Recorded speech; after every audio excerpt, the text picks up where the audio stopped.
नमस्कार। जो मूंगफली की जो बिजाई है वो है 20 मई के बाद में शुरू होने वाली है। तो उस समय हम जो अपने खेतों में है वो कौन सी जो मूंगफली की वेराइटीज है उसको लगा सकते हैं, कौन सी हमारी मिट्टी के अकॉर्डिंग जो वैरायटी सुटेबल है उसका हमें चयन करना है। तो इन सभी विषयों के बारे में आज हम जानने वाले हैं। तो अभी तक आपने हमारे यूट्यूब चैनल को अगर सब्सक्राइब या फॉलो नहीं किया तो सब्सक्राइब और फॉलो करें, ताकि खेती से जुड़ी आपको नई नई जानकारियाँ इसी प्रकार मिलती रहें। तो देखिए, लगभग जो सीज़न है मूंगफली का वो 20 मई के बाद में स्टार्ट हो जाता है। 20 मई से लेकर जुलाई तक इसकी जो बिजाई है वो की जाती है। इसमें मूंगफली या जो ग्राउंड नट है इसकी यानी काफ़ी सारी जो वैरायटी यानी किस्में हैं, जो रिसर्च बीज है वो अलग अलग कंपनियों को आपको देखने को मिलते हैं बाज़ार में। अब कौन सी कंपनी जो कंपनी का जो बीज है या जो कौन सी वैरायटी है वो कितना समय लेती है पकने में, और उसमें जो उसकी पैदावार किस प्रकार से है, तो इन सभी के बारे में जानते देखिए। पहले अगर हम वैरायटी की बात करें तो उसमें नंबर एक की वैरायटी है एम 13 वैरायटी। अब देखिए, जो एम 13 वैरायटी है इसकी जो मूंगफली की जो साइज़ है वो आपको बड़ी देखने को मिलती है, यानी मूंगफली के जो दाने होते हैं वो बड़ी साइज में इसके आते हैं। साथ ही यह समय लेती है पकने में, 4.5 से लेकर 5 महीने तक पकने में ये समय लेती है। इतने समय में इसकी जो अच्छे दानों की जो भराव है वो आपको देखने को मिलता है, यानी समय ये सबसे ज़्यादा लेती है। अगर कोई किसान भाई अगर 20 मई के बाद में अगर बिजाई मूंगफली की करना चाहता है तो एम 13 की जो बिजाई है वो कर सकता है। और इस वेराइटी के लिए जो आपकी मिट्टी है वो अच्छी क्वालिटी की होनी चाहिए, यानी मिट्टी है वो ताकतवर होनी चाहिए। मिट्टी में खाद अच्छा होना चाहिए, पानी अच्छा होना चाहिए, तभी ये वेराइटी आपका जो उत्पादन है वो देगी। और लगभग हर साल इस वेराइटी की जो डिमांड ज़्यादा रहती है बाजार में, या जो इसके बाजार में रेट है अदर वेराइटी से आपको रेट इसकी ज़्यादा देखने को मिलती है। फिर अगली हम वैरायटी की बात करें तो दो वैरायटी आपकी रहने वाली है, G10 वैरायटी और G20 वैरायटी। अब देखिए, जो G10 वैरायटी है वो रसदार मूंगफली के नाम से जानी जाती है, और जो G20 जो वैरायटी है वो जड़िया मूंगफली के नाम से जानी जाती है। दोनों में फ़र्क क्या है? दोनों फ़र्क सिर्फ इतना है कि जो G10 वैरायटी है वो क्या करती है, मूंगफली है वो फसरती है यानी फैलती है ज़मीन पर, फिर उसमें जो मूंगफली है वो लगती है। और जो G20 वैरायटी है वो सिर्फ उसके मूंगफली है वो जड़ में लगती है, यानी उसको जड़िया मूंगफली के नाम से जाना जाता है। दोनों का पकने का जो समय है वो 4 से लेकर 4.5 महीने के तक ही दोनों पकने में समय लेती है। दोनों के दानों में जो साइज की बात करें या रंग की बात करें तो लगभग एक समान सा रहता है। और इसमें बाजार की जो रेट है वो मीडियम इसकी जो रेट है आपको देखने को मिलती है। फिर अगली अगर वैरायटी की हम बात करें तो देखिए, उसके बाद में जो TG37A जो वैरायटी आती है वो पूर्ण रूप से क्या है, बरसात वाली मूंगफली आती है। मतलब 90 दिन पकने की ये समय लेती है। 90 दिन में ये फसल पककर तैयार हो जाती है। उसके बाद में आपको इसको निकालना ही पड़ता है।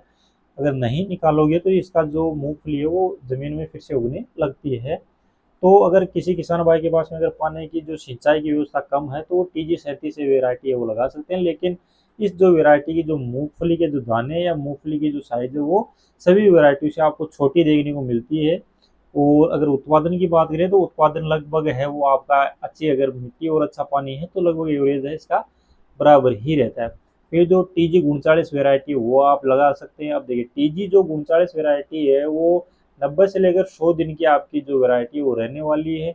इसमें थोड़ा सा जो दाना है वो G10 G20 और TG37 जो वैरायटी है इनसे थोड़ा सी दाना और मूंगफली की जो साइज है वो बड़ी रहने वाली है। बाजार में थोड़ी सी रेट भी आपको इसकी ज़्यादा मिलती है, क्योंकि जो मूंगफली की साइज है वो बड़ी आपको मिलती है।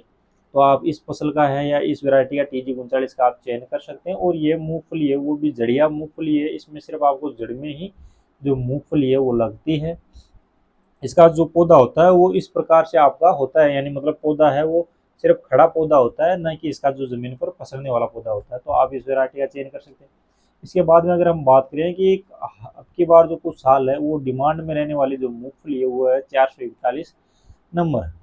अब देखिए, 441 मूंगफली जो डिमांड में या पॉपुलर होने का कारण ये है कि एक तो इसका जो दाने की जो शाइनिंग यानी कलर आता है वो थोड़ा सा आपको वाइटनेस देखने को मिलता है, यानी वाइट करता आता है, जो इसकी डिमांड को बढ़ा देता है बाजार में। और उत्पादन की बात करें तो उत्पादन भी आपका इसको अच्छा मिलता है। ये आपकी जो फसल रहने वाली है 441 वो 100 से लेकर 110 दिन की वेराइटी रहने वाली है।